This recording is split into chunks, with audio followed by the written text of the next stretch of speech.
안녕하십니까, 인포마켓입니다. 최근 들어서 반도체주가 급등하고 있습니다. 삼성전자, SK하이닉스, 그 다음 삼성전자, SK하이닉스에 납품하는 반도체 주식들이 이제 강력하게 반등을 하고 있죠. 사람들이 의아하게 생각할 텐데 이게 상품 선물하고 관련이 돼 있다고 주장하면 좀 이상하게 생각하실 겁니다. 근데 제가 생각하기에는 상품 선물 가격이 반도체주하고 밀접한 관계가 있습니다. 왜 그런지 오늘 그 설명을 해드리고 반도체 주식을 계속 사두고 가야 되는지 결론을 내드리도록 하겠습니다. 상품 선물 하면 이제 사람들이 참 어렵게 생각하시는데 위로도 지를 수 있고 아래로도 지를 수 있는 게 선물이잖아요. 상품을 놓고 한 일종의 베팅이라고 생각하시면 됩니다. 간단하게. 대표적인 게 원유 선물이 있죠. 원유 선물 중에 가장 활발히 거래되는 게 WTI입니다. 그리고 북해산 브렌트유가 있죠. 이 원유 선물하고 이 WTI는 이제 굉장히 급등을 했었습니다. 5월달만 해도 뭐 다시 또 120불 넘었었고요. 배럴당. 한때 이제 원유 선물은 130불까지 갔었는데 지금 이제 월봉 차트를 보면요. 이렇게 계속 가다가 두 번 꺾인 상태이기 때문에 지금 요거 가지고 이제 피크아웃을 했다라고 말하기는 힘들죠. 그래서 원유 선물이 꺾였다. 그렇게 보기 힘들어요. 근데 이제 원유 선물만 보면 좀 아쉬운데 원면 선물이라고 있습니다. 이게 생소하실 거예요, 원면. 뭐 라면도 아니고 원면이라 그러는데 원면은 뭐냐면 면화의 원료, 원면. 그래서 원면 선물이라고 합니다. 그래서 이게 이제 영어로 얘기하면 카톤 넘버 2이 되겠죠. 우리가 옷 있지 않습니까? 이게 화학 섬유로도 만들어진 옷에도 영향을 줘요. 이게 천연 섬유니까 천연 섬유 등락에 따라서 화학 섬유 가격도 등락을 거듭합니다. 이게 이제 대체제라서 그런 거거든요. 그래서 카톤 넘버 2 가격이 예전부터 발러트리티, 변동성이 굉장히 큽니다. 휙 올랐다가 휙 빠지고 그러는데 이게 지금 대참사가 일어났죠. 월봉 차트를 보면 계속 가다가 5월달부터 갑자기 뚝 끊겼습니다. 5, 6, 7. 이유도 없이 이 3개월 동안에 참사의 가격이 이게 뉴스에도 날 정도로 원면 가격이 왜 이렇게 급락하나. 애널리스트들은 FRB가 금리를 너무 급격히 올리고 그러니까 이제 의류 재고가 쌓이고 의류 재고가 쌓이다 보니까 원면이 반응했다라는 정석적인 해석을 내놓고 있죠. 어쨌든 원면 가격이 급락했기 때문에 요건 확실하게 피크아웃을 한 겁니다. 피크아웃. 그러니까 이거는 완전히 꺾였다. 월봉 차트를 보면은 완전히 꺾여서 이젠 다시 그 고점을 가기에는 거의 불가능하지 않을까 싶었거든요. 이 세 번째가 대두유 선물입니다.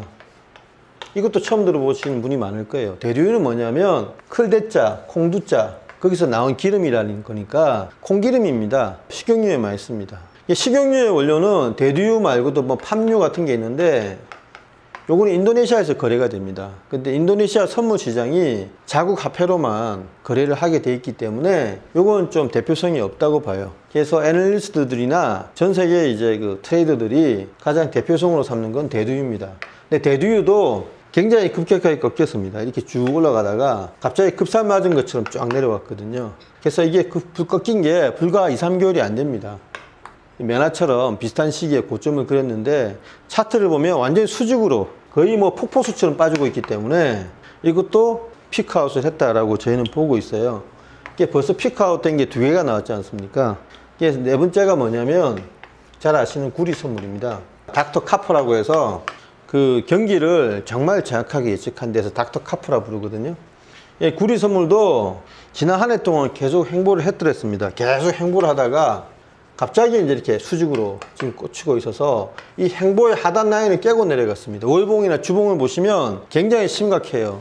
그래서 구리 선물도 피크아웃이 됐다. 그래서 이제 잘 아시는 미국의 돈나무 언니 있잖아요. 캐시우드. 그러니까 아크 인베스트의 창시자인데 이분이 이제 테슬라를 공격적으로 베팅해서 한국에서는 돈나무 언니라고 불리잖아요. 이분이 이제 구리 선물이 꺾였는데 지금 뭐 금리 1% 올린다, 0.75% 올린다 그러는데 막 실수다. 이게 실수라는 거라고 이제 미국 금융당국을 향해서 또는 FRB를 향해서 굉장히 돈나무 언니가 세게 이야기를 하고 있습니다. 구리 선물은 확실히 피크아웃이라고 보여지고요. 그 다음에 이제 다섯 번째가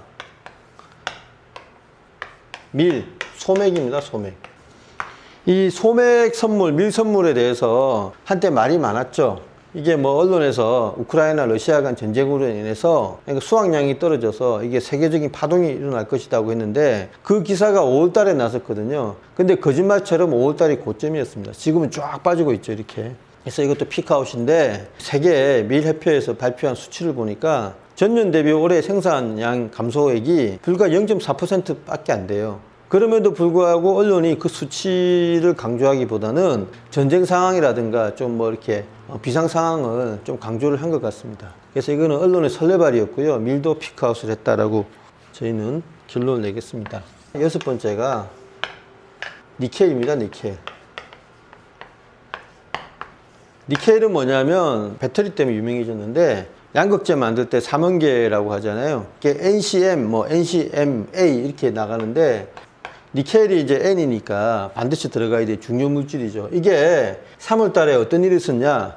LM이라는 곳이 있습니다. 이건 거래소 이름인데 런던 메탈 익스체인지라고 해서 런던 금속 거래소죠. 여기서 니켈이 비극적인 피크아웃을 맞이했죠. 이게 이제 3월 달이었을 겁니다. 3월 달에 중국계 투자자가 이거를 숏을 쳤다가 가격이 이상 급등하면서 그 중국계 투자자가 거의 뭐 어마어마한 손실, 몇 조 원에 대한 손실을 입고 작살이 났답니다. 그 다음부터 가격이 올라갔다가 그 다음 확 빠졌죠. 그러니까 요 올린 거는 숏 치는 선수를 주기 위해서 하는 스퀴즈 전략이었고요. 빠진 거는 이제 너무 과도하게 올랐기 때문에 반락인데 문제는 이 빠지는 게 너무 지금 급하게 빠지고 있어요.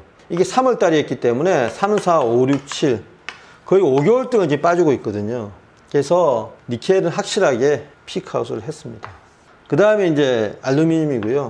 배터리에 들어가고 또 알루미늄은 또 차체에도 쓰이잖아요. 경량화를 위한 전기자동차의 차체에도 알루미늄이 쓰입니다. 그리고 뭐 산업에 굉장히 두루두루 쓰이기 때문에 이 구리 못지않은 중요 소재죠. 알루미늄. 이것도 LME에서 가격이 3월달부터 쫙 꺾였습니다. 그래서 이것도 피크아웃을 했다. 그리고 돈육 선물이 있습니다. 지금 이제 문제인데 이건 잘 안 꺾여요. 이게 월봉을 보시면 계속 이제 안정을 찾고 날아가고 있어서 사실 이제 피크아웃이 된 거는 제가 오늘 설명드린 것 중에 6개. 아직 안 된 거는 원유 선물 2개하고 돈육 선물 하나. 그래서 아직까지는 완벽하게 모든 상품 가격이 피크아웃을 한 건 아니지만 최소한 7월 달에 발표된 6월 물가 지표가 CPI가 9.1%가 나왔잖아요. 8월 달에 발표될 7월 CPI는 분명히 그보다 낮을 가능성이 높다는 거죠. 야, 9.1% 하는 게 뭐 낮아져봐야 뭐 8% 후반일 텐데 그 정도 가지고 왜 반도체 가격이 급등하느냐 이 의문을 가질 수가 있어요. 이게 중요한 거는 뭐냐면 여러분 선물 가격은 항상 보면 기울기입니다. 기울기. 이게 확 올랐다가 이게 완만해지잖아요. 이 완만해진 기울기만으로도 엄청난 의미를 가집니다. 생각을 해보십시오. 이게 치솟던 물가지표가 약간 완만해지면 사람들이 얼마나 안도감을 가지겠어요. 이 기울기가 더 중요한 거거든요. 절대 지표가 중요한 게 아니고 차트 해석에서 기울기가 매우 중요합니다. 그래서 트레이더들은 기울기만 보고 베팅을 하는 건데 역시 이번에도 이 상품 선물의 피크아웃 가능성으로 인해서 물가 상승률의 기울기가 둔화될 수 있다. 거기에 베팅을 하기 때문에 지금 반도체주가 오르는 것이죠. 이런 논리로 지금 반도체주를 선침해하는 겁니다. 외국인들도 지금 사고 있고요. 간만에 지금 삼성전자하고 SK 하이닉스를 사고 있잖아요. 그리고 여기에다가 불을 끼우는 게 TSMC 실적하고 그다음 국내에는 이제 해성 DS하고 한밀반도체 ISC 요거 이제 2분기 실적이 발표됐는데 굉장히 잘 나왔어요. 이런 것들이 투자 심리를 회복시켜주고 있는 겁니다. 상품 선물 어렵게만 생각하지 마시고 여러분들이 먹고 마시고 입는 그 모든 것이 선물로 거래되는 것이다 라고 간단히 생각하시고요. 이런 것들이 피크아웃을 치고 있기 때문에 물가 상승률이 둔화된다. 그럼 둔화되면 바로 반도체주가 오르는데 발표된 이후에 오를 수도 있지만 지금부터 선침해를 하고 있다. 누가? 전 세계 투기꾼들이. 이렇게 생각하시면 됩니다. 발이 빠른 거죠. 그래서 지금부터 한 달간은 베팅을 해도 될 것 같아요. 8월 초까지 그 지표가 발표되긴 될 것 같고 8월 초에 오히려 지표가 발표되면 약간 이제 이렇게 조정받았다가 다시 가지 않을까 생각이 듭니다. 왜 그렇게 생각을 하냐고요? 지금 제가 설명을 드렸던 이 상품 가격이 왜 이렇게 빨리 하락하는지 의문을 가지지 않습니까?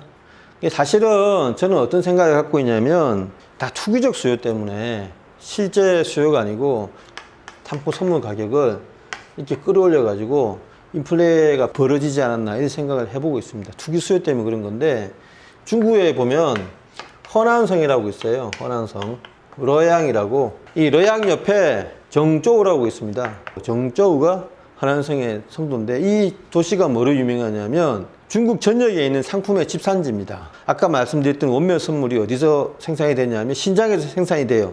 신장에서 정저우까지 집산이 되는 겁니다. 이 정저우에 투기꾼들이 많이 몰려 있어요. 창고를 가지고 현물을 이제 매점 매석을 하는 겁니다. 전 세계 선물 가격이 이상급등을 보면 정저우에는 현물업자들이 물량을 내놓지는 않습니다. 왜냐하면 조금이라도 더 지나서 높은 가격에 파는 게 유리하기 때문이죠. 이 정저우를 우습게 보시면 안 되는 게, 2011년에 원면 파동이 있었을 때 이 원면이 불과 몇 달 만에 더블이 간 적이 있습니다. 주가 지수가 2,000 하던 게 몇 달 만에 4,000 갔다고 생각해 보십시오. 얼마나 파국적인 상승이겠습니까? 요 원면을 올린 사람들이 정저우에 있는 창고업자들이었어요. 그래서 미국도 놀라고 전 세계가 놀랐었습니다. 중국 상인들의 위력에.